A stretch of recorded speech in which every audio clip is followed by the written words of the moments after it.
बचपन ही वो दौर होता है जिसकी यादें हमें ताउम्र याद रहती हैं, भले ही वो अच्छी हों या बेहद बुरी। और ये यादें सिर्फ यादें बनकर ही नहीं बल्कि हमारे व्यक्तित्व को भी दर्शाती हैं। अगर इसी बचपन का अनुभव नकारात्मक रहा हो तो यही बच्चे जब बड़े होकर माता पिता बनते हैं तब इनके लिए परेशानियां खड़ी हो सकती हैं। चाइल्डहुड ट्रॉमा का असर इनके व्यवहार में नजर आने लगता है और अपने बच्चे के प्रति वो ऐसा व्यवहार रखते हैं जिससे इनके बच्चे का भी बचपन प्रभावित हो सकता है। इसे एक तरह का पेरेंटल ट्रॉमा भी कह सकते हैं। ऐसे में पेरेंट्स को क्या करना चाहिए, क्या नहीं, और आपका व्यवहार उनके जीवन पर क्या असर डालता है? आइए इन सभी सवालों का जवाब जानते हैं आसान शब्दों में साइकोलॉजिस्ट राजेश पांडे से। पेरेंटिंग में अभी जो हम लोग देख रहे हैं बिहेवियर चेंजेस पेरेंट्स के, उसमें सबसे बड़ी चीज़ है कि पेरेंट ओवर कॉन्शियस हैं, समझदार हैं। लेकिन कई बार क्या होता है ना कि हमारी कुछ हैबिट्स होती हैं, हमारे बिहेव करने के पैटर्न्स होते हैं।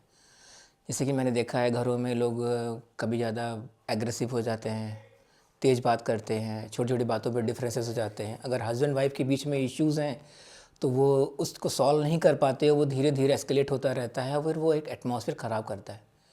तो भले हम लोग आज ज़्यादा कॉन्शियस हैं, लेकिन फिर भी हमारे जो पैटर्न्स हैं, जो हमारी हैबिट्स हैं, कई बार वो चेंज नहीं होती हैं। उसका नुकसान क्या होता है कि हम लोग जाने अनजाने बच्चों के सामने ही लड़ रहे होते हैं, अपने जो भी इश्यूज़ हैं उनको डिस्कस कर रहे होते हैं, दूसरों के बारे में बोल रहे होते हैं। कई बार बच्चों को लेकर मैंने देखा है कि पेरेंट्स के बीच में आजकल बहुत ज़्यादा इश्यूज़ होने लगे हैं, क्योंकि देखिए हर कोई पेरेंट एजुकेटेड है, हर कोई गूगल पे जाके सर्च करता है। तो आजकल पेरेंट्स के अपनी अपनी ओपिनियन है, सबको लगता है कि मेरे अकॉर्डिंग ये सही है, मेरे अकॉर्डिंग वो सही है।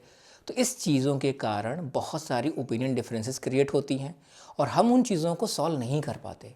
और फिर ये सारी चीज़ें धीरे धीरे धीरे धीरे बढ़ते बढ़ते घर में बार बार रिपीट होता रहता है और हमें लगता है ये तो नॉर्मल है। हमने थोड़ा देर तेज़ चिल्ला दिया या हमने बच्चे को डांट दिया या हमने कह दिया कि शांत रहो, हम बात कर रहे हैं, बड़ों के बीच में नहीं पढ़ते हैं। इससे हमें क्या लगता है कि हमने अपनी ड्यूटी निभा दी। लेकिन हम कभी ये नहीं समझ पाते ना कि हमारा जो बच्चा है वो किस माइंडसेट से इन चीज़ों को सुन रहा है।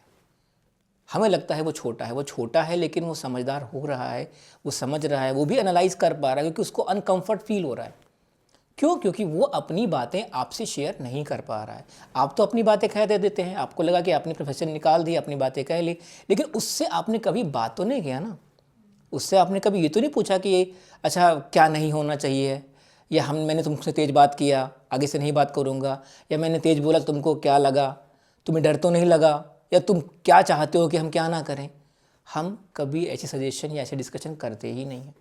तो जब नहीं करते हैं तो बच्चे का दिमाग इन चीज़ों को धीरे धीरे धीरे धीरे एनालाइज करता है और फिर वो कॉन्सेप्ट बना लेता है। और यही कॉन्सेप्ट पूरी लाइफ लॉन्ग हमें चलाते हैं। ये सबकॉन्शियस कॉन्सेप्ट होते हैं, ये एक बार बन गए तो बन गए, ये बदलते नहीं हैं। और फिर होता क्या कि इसी कॉन्सेप्ट के आधार पे हम अपनी पूरी लाइफ लोगों को जज करते हैं, पेरेंट्स को जज करते हैं, और इससे हमारा बिहेवियर भी बहुत ज़्यादा अफेक्ट होता है।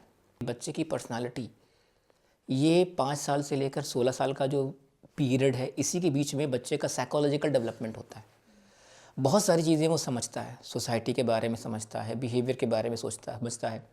वो ये देखता है कि प्रॉब्लम सॉल्व कैसे किया जाए, वो ये देखता है कि मेरे फादर कैसे प्रॉब्लम सॉल्व कर रहे हैं, मेरी मदर कैसे सॉल्व कर रही हैं, वो चीज़ों को कैसे हैंडल कर रही हैं, वो चीज़ों को कैसे मेंटेन कर रही हैं, कैसे अपने सक्सेस को मेंटेन कर रहे हैं, अपनी सोशल लाइफ मेंटेन कर रहे हैं। तो वो कॉपी करता है। और जब कॉपी करने का रोल मॉडल डिफेक्टिव होगा तो बच्चा साइकोलॉजिकली उसी पैटर्न को कॉपी कर लेगा। देखिए यहाँ मैं एक बात ज़रूर कहूँगा कि देखिए बच्चा कभी वो नहीं बनता जो आप उसको बोल कर बना रहे होते हैं, बच्चा देख के बनता है। आप वो बच्चा जो देखता है वो सबकॉन्शियस में ज़्यादा स्टोर होने वाली चीज़ें हैं। तो बच्चे हमारे बिहेवियर को देखते हैं, कॉपी करते हैं और फिर उसी को कॉपी करते करते उसमें अपना इनपुट डालते हैं। जब बच्चों की टीनेज शुरू होती है, उनकी बॉडी में फ्रस्ट्रेशन होता है, थोड़ा एग्रेसिव होते हैं और इसमें वो पुरानी सीखी हुई बातों का मिक्सचर करते हैं। और फिर इससे नुकसान क्या होता है, बिहेवियरल इश्यूज़ होते हैं, हाइपर एक्टिव बच्चे हो जाते हैं, एडजस्ट नहीं कर पाते अपनी क्लास में, पढ़ाई में लेकर प्रॉब्लम आ जाती है, वीक हो जाते हैं। और कई बार इसका उल्टा असर भी होता है कि हम सब कुछ छोड़ के सिर्फ पढ़ाई पे ध्यान देते हैं, क्योंकि हमको लगता है कि अगर हम इस जगह से निकल गए तो हम बच जाएंगे। इस तरह की भावना बन जाती है। तो एट द एंड हम ये देखें कि कुछ भी हुआ नेगेटिव या ओवर पॉजिटिव जिसे कह लीजिए, ये भी नॉर्मल तो नहीं है। तो कहीं ना कहीं पर्सनालिटी पे इफेक्ट आता है और ये एक तरह की पर्सनालिटी डिसऑर्डर क्रिएट होने की सिचुएशन बन जाती है। ऐसा कभी भी घर में होगा, आप ये मान के चलिए कि आपके बच्चे की पर्सनालिटी में प्रॉब्लम रहेगी और शायद वो बिहेवियर 10 साल 20 साल के बाद आपको दिखाई पड़ेगा। इसीलिए इफ़ेक्ट बहुत ज़्यादा होता है।